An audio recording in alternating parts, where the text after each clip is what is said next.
Right now on NBC26 Live at 5, millions evacuating as Hurricane Matthew approaches the East Coast. Plus, a man dressed as a clown arrested in Sheboygan for illegally concealing and carrying. Hugs, hugs, hugs, and lots of them. You know, I got big family. Daryl Holloway shares his first moments with family after spending 24 years behind bars for a crime he didn't commit. Tonight, though, we're starting with the 2 million people who are evacuating Florida and the Carolinas as Hurricane Matthew turns closer to the East Coast. This is a live look now at the conditions at Juno Beach, Florida. Heavy surf, rain, and high winds already causing problems, and conditions are only expected to intensify tonight. Disney World closing its Florida parks for the first time in 17 years. Jay Gray is in Florida with the latest. In Florida and up the East Coast right now, last-minute preparations and prayers. It's disrupt now.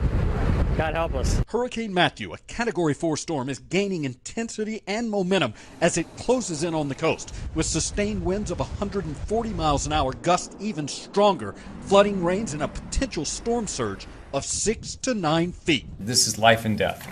Evidence of that, the storm-ravaged Caribbean islands, where Matthew's been blamed for more than 100 deaths, a majority of those after Haiti took a direct hit.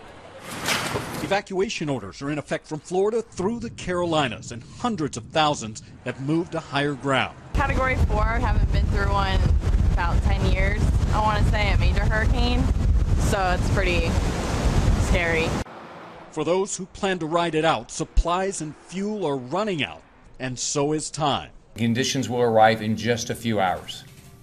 This is game day. This is when this is gonna hit. The current track shows Matthew just off the shoreline this evening and continuing its violent run up the eastern seaboard through the weekend. It is going to hug the coastline, but it is also going to go further in. The reach of this massive storm and potential scope of devastation, like the concern here, growing as Matthew moves in. And there is a growing concern tonight looking at the forecast that this system could actually loop around and make another pass here early next week. Jay Gray, NBC News, Daytona Beach, Florida. Now, this is the strongest hurricane to hit the U.S. coast in more than a decade, and Stephanie Meade joins us now with a closer look. Stephanie? Megan, it will make shore down towards Florida tonight and into tomorrow. So here's what we're looking at for the Atlantic satellite. For Hurricane Matthew, we have hurricane warnings up the coast of Florida all the way into Georgia as well as South Carolina. And we could see storm surges up to around 7 to 11 feet. The tracking of this storm, it arrives in Florida tomorrow morning at around 2 a.m. as a Category 4, and then it makes its way off the eastern coast and arrives in Georgia at around Friday afternoon, hitting one of the southern Carolinas as well as North Carolina at around Saturday. So we are looking at the storm throughout most of the weekend, but it's also going to dump a torrential amount of rainfall across the area, over 8 inches for a majority of the eastern seaboard. So it's a very strong and potent storm that's moving through the area, and here it's right now on satellite and radar, starting to make its way just past the Bahamas and making landfall tonight out towards Florida. Here, though, across northeast Wisconsin, we're seeing some light showers down towards Fond du Lac as well as Sheboygan, and we have the potential of seeing some showers and thunderstorms as we go into tonight. 69 by your 7 o'clock hour, 65 with showers and thunderstorms by 9, and then throughout the overnight hours, we have the possibility of seeing some heavy rain with showers and storms as well. I'll give you details on what we can expect tonight and into your weekend coming up in your full forecast. Megan? Thanks, Stephanie. Well, an innocent man released from prison after spending 24 years behind bars is back home in Milwaukee tonight. He just asked. Daryl Holloway spent half of his life in prison for a sexual assault charge that he didn't commit, and now he's sharing about life on the outside and the reunion with his family and friends long overdue. NBC26's Eric CREST has the exclusive interview. Eric? Nearly a quarter of a century incarcerated at a maximum security prison, Daryl Holloway sure has a positive attitude. And it's that attitude that we can all learn something from. Now, when Holloway was in prison, his son had a baby. That little girl turned 20 this year. She just tweeted something Daryl knows very little about. Happiest day of my life. Grandpa's home. Now, it's a small moment, but so huge for Daryl. So is sleeping in a bed with a comforter, eating dinner with his brothers, and hearing from neighbors how they knew he was innocent all along. Daryl's taking it all in today as he prepares for the moments in life that many take for granted. You know, you gotta just accept, you know, a lot of things that don't seem good because you be out here all the time. But if you really pay attention, it's good. It's good. Life is good if you really pay attention to it. You know, I missed out. Daryl is currently trying to find a job so that, as he puts it, he can travel, buy an RV, and start living. Keeping you connected, I'm Eric CREST with NBC26. Thanks, Eric. Oshkosh police have arrested 2 men and a teenage boy for their alleged role in the theft of 4 vehicles. The suspects were arrested for operating motor vehicle without owner's consent. Charges have been referred for each of the men. Well, a 20-year-old man in Sheboygan arrested late last night for carrying a concealed weapon. Police say he was also found with a clown mask in his possession. NBC26's Billy Wagner is live in Sheboygan with the latest. Billy?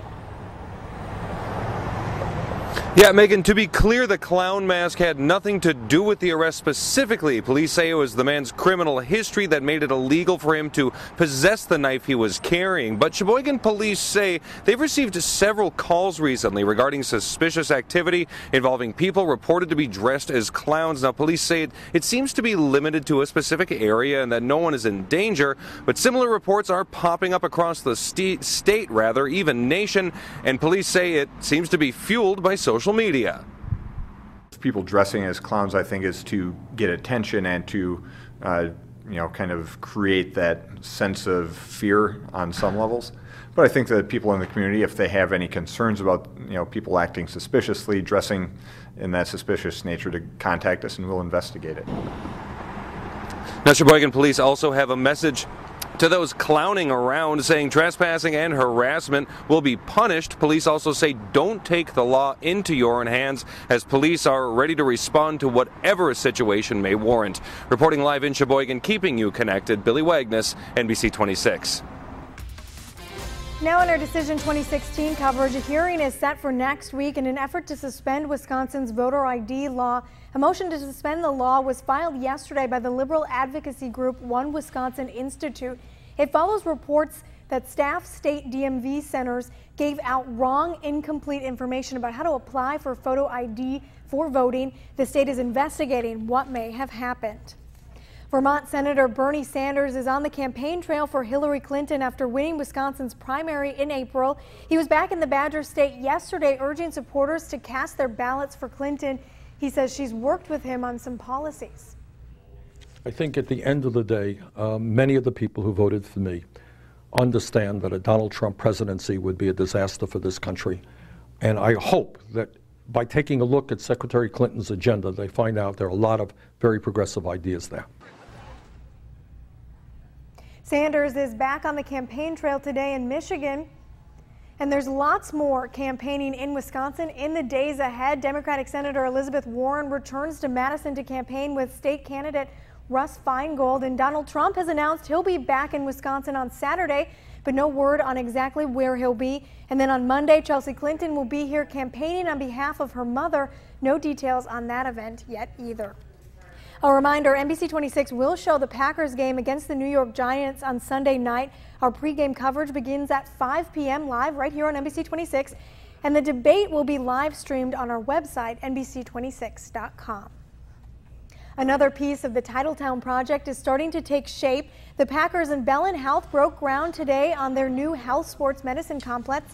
It's expected to be open by July of 2017. It's going to be a great thing for our community. I think this whole Titletown development complex is going to be an amazing thing for our community. And again, it gives us an opportunity to have resources that a city and community this size would normally not be able to have. The Titletown district also includes the Kohler Lodge, community space, and the Hinterland Brewery. New technology is helping cancer patients keep their hair during chemo, plus how you can help put a book in a child's hands in tonight's Partners in Education report.